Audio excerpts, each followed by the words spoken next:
Hanukkah está por llegar y es una de las fiestas que más controversia presenta. El mensaje no siempre es claro, por lo que es necesario realmente sumergirnos en la fiesta y en el contexto histórico por el que estaban pasando los judíos para entender la relevancia. Todos sabemos que tanto Hanukkah y Purim son las únicas dos fiestas que establecieron los Jajamim para que se siguieran festejando después del exilio. Y la pregunta es, ¿qué tanta relevancia tiene Hanukkah? ¿Cuál es el mensaje que espera transmitirnos para que los Jajamim le hayan dado esa importancia? Entonces, si recordamos la historia de Hanukkah brevemente, existían tres tipos de personas involucradas en la historia. Los Yevanim, los griegos, los helenistas, que pretendían conquistar el resto del mundo a través de su cultura, del helenismo, civilizar a la gente. Estaban los Yehudim, por otro lado, que mantenían una tradición milenaria con la Torá y sus valores. Y estaban los Midyavnim, estos judíos que decidieron helenizarse y que decidieron que la cultura griega tenía mucho que ofrecer. La pregunta es, ¿qué estos Midyavnim, los que se estaban helenizando, no se daban cuenta de que la cultura griega no tenía nada que ofrecer? O al parecer eso es lo que parece en algunos círculos. Pero la realidad es muy diferente. La cultura griega aportó a la humanidad numerosos logros, que sin embargo, al parecer en la fiesta de Hanukkah no han sido reconocidos. Pero el mismo Rambam, en una de sus cartas, reconoce la gran sabiduría que tenía Aristóteles. Y esto es lo que refuerza más la pregunta de Hanukkah. Si es tan buena la cultura helenista, ¿cuál era la controversia de que los judíos realmente la aceptaran? ¿Cuál era el problema en incluir esta gran sabiduría que tenían los griegos dentro del judaísmo? Para entender esto, tendríamos que partir de una profecía que seguramente es la primera profecía que se tiene registrada en Bereshit, Perek 9, Pasuk 27. Dios le dice a Noaj una profecía sobre sus hijos. Noaj tenía 3 hijos, Shem, Ham y Yafet, siendo Shem el antecesor del pueblo judío y Yafet el antecesor del pueblo griego. Y la profecía dice así: Yeft Elokim le Yefet, Beshkon Beoale Shem, que traducido quiere decir Dios abrirá las mentes de Yefet y él habitará en las moradas de Shem. Esto todavía nos parece un poco más sorprendente. Quiere decir que parte del plan divino, de la teoría divina, es que estos logros intelectuales que logra la cultura griega iban a habitar en las tiendas de Shem. Y a eso se refiere claramente la profecía, que Dios sí tenía planeado un desarrollo intelectual muy importante y que iba a marcar la sociedad en la que vivíamos, pero esta debía estar marcado dentro de los valores de las tiendas de Shem. ¿A qué se refiere esto? Entonces, haciendo una pausa a esto, me gustaría que pensáramos en las sociedades prehelénicas, qué es lo que aporta el pensamiento helénico y finalmente poder entender cuál es la diferencia del pensamiento judío con esto que se había logrado. El pensamiento prehelénico, en todas estas culturas que todavía no tenían desarrollada la conciencia del ser humano, lo que vemos es un ser humano insignificante, un ser humano que no logra conquistar el mundo, que no logra interactuar con él, sino en una posición de sumisión, una adoración hacia las fuerzas naturales, porque es la única manera que tiene para relacionarse con ellas. Las trata como dioses, las adora y básicamente utiliza los sacrificios humanos para poder apaciguarlas. Y esa es su relación que tiene con ellas. Por lo tanto, el ser humano queda reducido solamente como un ente insignificante ante el mundo natural. No existe el desarrollo como tal.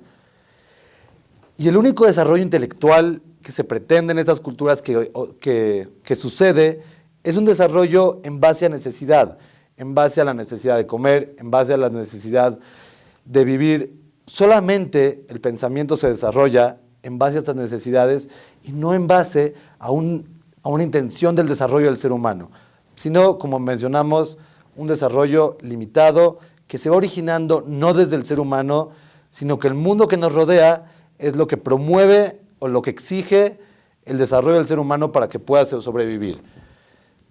El concepto de ser humano, su autoestima en general y su bienestar no es perseguido como por sí mismo, sino solamente como sobrevivencia.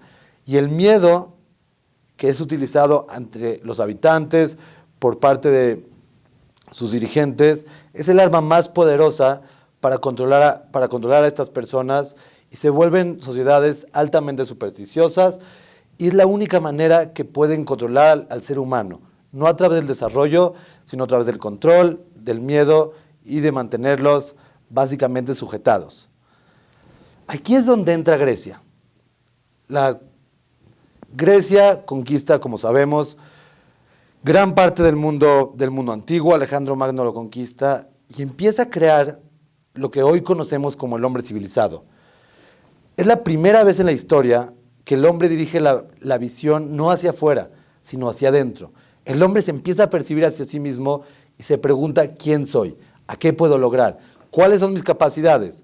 Es la primera vez que el hombre se ve en un espejo y se pregunta: ¿qué es lo que puedo lograr? Se empieza a descubrir las capacidades del hombre. Por otra parte, la perfección y la estética se empiezan a desarrollar. La belleza, como estimulador de los sentimientos del ser humano, fue una parte importante en la cultura griega, que finalmente dejó el legado hasta nuestros días. Pero esta estética, más allá de enfocarnos en ella, nos habla de un desarrollo diferente del ser humano. Nos habla de una armonía, de aumentar las pasiones del ser humano, de desarrollar sus sentimientos, de vivir en un mundo ya no nada más como una respuesta, sino ser el que promueve algo en el mundo. Y eso es lo que crea Grecia: un ser humano inteligente, un ser humano que inicia, un ser humano que promueve. También dentro de este contexto existe la perfección del ser humano. Como decíamos, por primera vez se entiende que el ser humano puede lograr cosas. Y entonces, dentro de este contexto, la perfección se vuelve un objetivo, se vuelve algo deseable, algo que queremos alcanzar. Y entonces fijan como la perfección el ideal de la humanidad, e incluso los dioses no son entes que limitan esto, sino son entes que dan herramientas para que el ser humano pueda lograr la perfección. Y esa es la relación básicamente que se tiene con los dioses. La mente, el alma, se estimulan los pensamientos, las pasiones, los sentimientos, se estimulan las preguntas. Todas las preguntas que hoy en el mundo occidental conocemos, las ciencias, la psicología, la filosofía, la historia, la medicina, todas ellas tienen su origen en la Grecia antigua. Y es justamente por eso, porque la mente humana se empieza a desarrollar y empieza a preguntarse sobre el mundo que lo rodea, más allá de cómo hacer para convivir con él y que no me mate, sino se empieza a preguntar preguntas importantes sobre la vida, como la mente, el espíritu, su relación con el cuerpo material, y en general todo tipo de preguntas que están elaboradas muy extensamente en los trabajos de Platón, de Aristóteles, de Sócrates, de Heráclito y todos estos filósofos griegos. La fuerza bruta desaparece, porque ya no se trata de guerrear contra el mundo. No es que desaparece por completo, pero desaparece como arma para relacionarse con el mundo. Y una parte que es clave en lo que queremos entender es que hace al ser humano responsable de sus impulsos. Finalmente el ser humano se da cuenta de que sí tiene la capacidad de controlarse, no nada más a través del miedo, como manejaban las culturas antiguas, sino que el ser humano se aprende a controlar, a posponer sus deseos, a controlar sus impulsos para un beneficio mayor. Básicamente podríamos entender que lo que Grecia le da a la humanidad es como la madurez. En lugar de ser niños impulsivos que no entienden a un mundo que los rodea, el ser humano se vuelve un ser adulto, un ser que puede controlarse, que puede posponer deseos para una mayor edificación, para no afectar a los demás. Entonces, básicamente, el ser humano se vuelve maduro. La creatividad intelectual, la poesía, la historia, todo tipo de ciencias, como mencionamos, es todo un aporte de Grecia. Grecia crea gente libre, feliz y civilizada. Dentro de esto, la pregunta se vuelve mucho mayor. Si fue tan buena la cultura griega para la humanidad, ¿cómo el judaísmo se atreve a oponerse? ¿Cómo el judaísmo pretende oponerse y no permitir que esos beneficios llegaran a Jerusalén? ¿Cómo puede ser que consideramos una de nuestras mayores victorias haber derrotado una cultura que aporta tanto a la humanidad? Una pregunta interesante. Pero para eso tenemos que entender lo que Grecia no puede dar. Entonces quisiera citar algo que dice: el helenismo crea la búsqueda y la necesidad de la verdad, pero es incapaz de generarla, por lo que la mente crea hipótesis para tratar de descubrirla. Considera que la mente puede comprender la verdad, pero al mismo tiempo la considera la mente creadora de esta. Y a pesar de que está sujeta a errores, depende de ella solamente para encontrar la verdad. Básicamente, parafraseando a Rav Shimshon Raphael Hirsch, que es el que citamos, Grecia crea preguntas, pero ¿dónde están las respuestas? Lo único que puede contestar Grecia a eso es que en la misma mente humana están las respuestas a las preguntas que ésta generó. Y obviamente la mente humana, al ser limitada, al ser seducida por impulsos y por otros intereses, no puede generar verdades absolutas, no puede generar las respuestas que la mente humana buscaba. Y entonces aquí es donde se empieza a limitar el alcance de la cultura griega, en la parte de generar respuestas, en la parte de realmente darle al ser humano la pauta, la dirección, la misión, que es la que estaba buscando. Como mencionamos, ¿cuál era el estándar de perfección para la cultura griega? Un estándar objetivo no podía tener, porque no había quien lo implantara desde fuera del ser humano, sino que el estándar que escogieron era la armonía y la belleza, que todos viviéramos bien, que todo se viera bien. Mientras todo permaneciera tranquilo, bello y armonioso, eso nos hablaba de que el ser humano fuera desarrollado. Pero entonces hablamos de un ser humano superficial, no que realmente conquistó sus pasiones, que realmente desarrolló su interior, sino que básicamente aprendió a controlarse o a reprimirse en términos psicoanalíticos, pero que como funciona bien dentro de la sociedad, ya no nos preocupa más este ser humano. Esto, como sabemos, no funciona en el ser humano, pero Grecia básicamente no tenía otra herramienta para poder lograrlo. Uno de estos ejemplos es que Ática, que era una de las ciudades más adelantadas en la Grecia antigua, que incluso se elegía democráticamente a sus gobernadores y la educación era un valor importante, no veían ninguna contradicción en que esa sociedad libre, educada y democrática mantuviera 2/3 partes de la sociedad en esclavitud, porque así habían nacido como esclavos. Entonces, todos los derechos que se habían logrado, la educación, la democracia, no incluía a todos, porque lo que necesitábamos era una sociedad que funcionara. No importaba si algunos individuos vivían en la represión o en la ignorancia, si como sociedad, como ciudad, funcionaba. Y entonces, aquí es donde entran los brillos del judaísmo. La antorcha del judaísmo, que fue la que revoluciona realmente el mundo, previamente a Grecia y posteriormente a Grecia. Es la que refina todos estos valores y la que realmente da respuestas a las cuestiones griegas y lo que impulsa al judaísmo a su perfección real, no nada más superficial. En el momento en que el judaísmo propone la existencia de un solo Dios, a diferencia de las culturas politeístas, incluida la griega, este Dios, creador del ser humano, es el que da los derechos al ser humano. No es que un ser humano le da derechos a otro ser humano, sino que Dios, al ser el creador de todos los seres humanos, solamente por ser creaciones de Dios, estos seres humanos tienen derechos. Su vida tiene valor.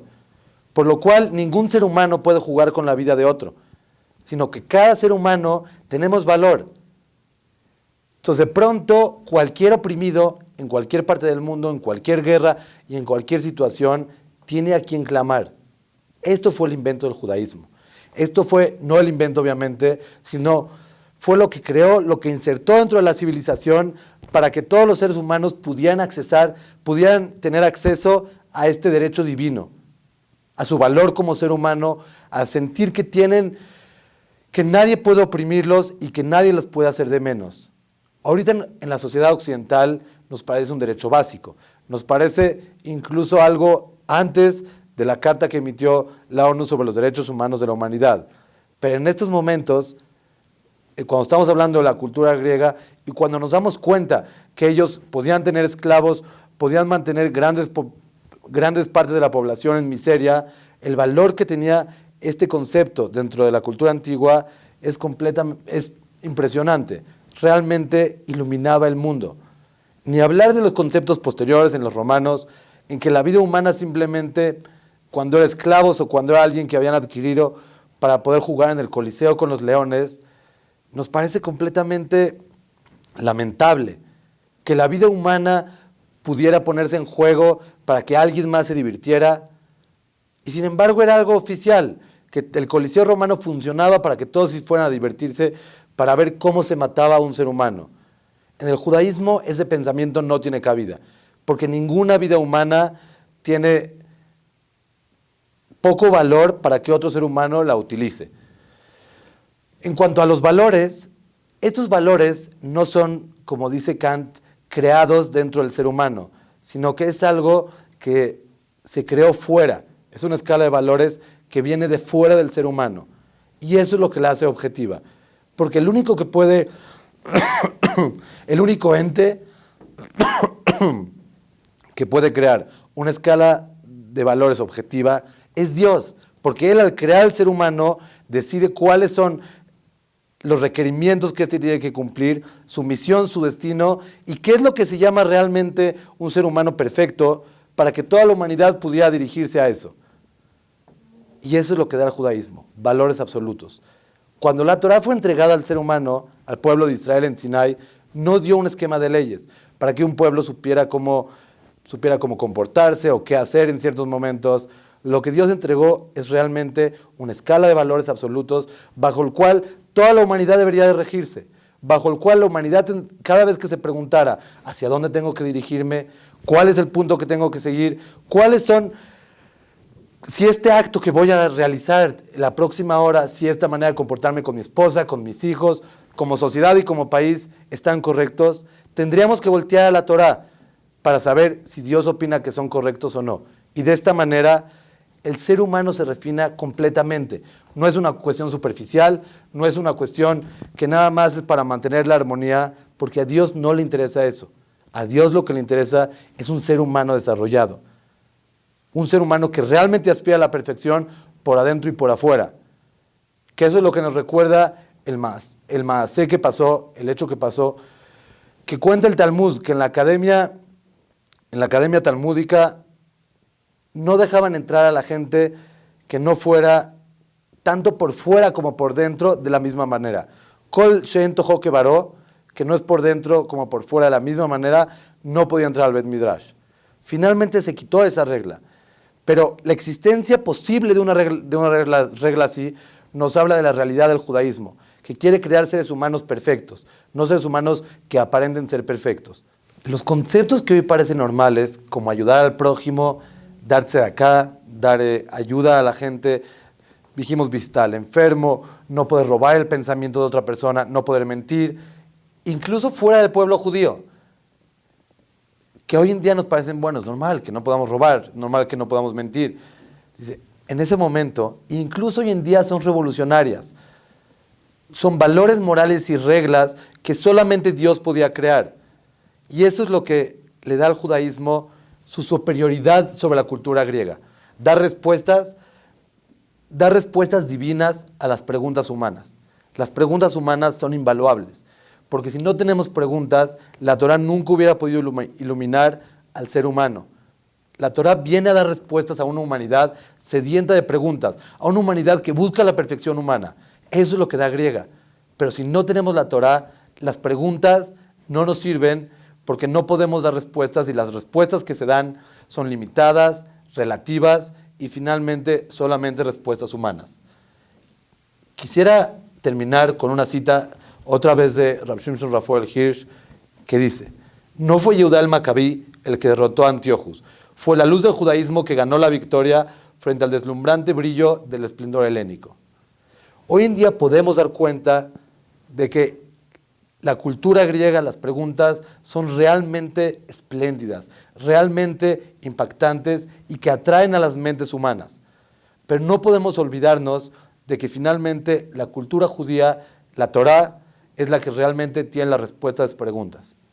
Y remontándonos a la pregunta con la que empezamos la clase, ¿por qué los macabim estaban dispuestos a dar su vida contra la cultura griega si ésta tenía tantos beneficios? Después de lo explicado, parece claro, Ellos estaban dispuestos a dar su vida porque no querían un mundo relativo. No querían un mundo en el que solo la armonía estuviera bien, pero que los seres humanos no fueran perfectos y desarrollados desde lo más interno de su cuerpo, que su corazón latiera por la ayuda a los demás, que el valor humano fuera algo universal y que nunca hubiera alguien que no, que no tuviera a quien llamar y que no se sintiera valorado por el único Dios que creó el mundo. Esta es la razón por la que el pueblo judío dio su vida en Hanukkah. Y esta es la razón por la que en esta fiesta, una de nuestros tafkidim, uno de nuestros logros que Jajamim pretendían cuando lo establecieron, es que reconozcamos el valor de la cultura judía, que reconozcamos el valor de su verdad, el valor de su humanidad y el valor de cada una de sus leyes. Para eso fue dada la fiesta de Hanukkah. Que cuando observemos las velas de Hanukkah, nuestro corazón empiece a latir al ritmo de ellas, que empiece a latir de pasión y de admiración por la cultura judía, y así Hanukkah tendrá su impacto entre nosotros y el resto del año podremos amar a la cultura judía, apegarnos a sus leyes y difundir sus valores. Muchas gracias.